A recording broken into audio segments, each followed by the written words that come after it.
Au Sénégal, Salif Sadio, l'un des principaux chefs de la rébellion en Casamance, a averti que les opérations lancées par l'armée sénégalaise depuis le massacre de 14 forestiers pourraient remettre en cause la trêve, voire le processus de paix dans cette région du sud du Sénégal, frontalière de la Gambie et de la Guinée-Bissau.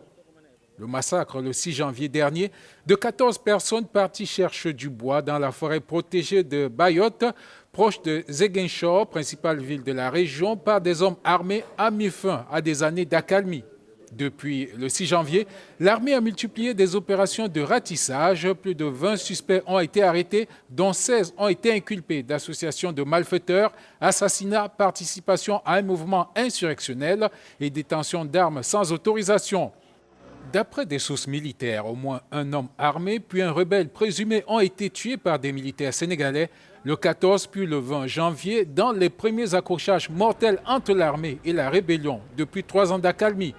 Outre des milliers de morts, en 35 ans, le conflit en Casamance a plombé le développement de l'agriculture et du tourisme dans cette région du Sénégal.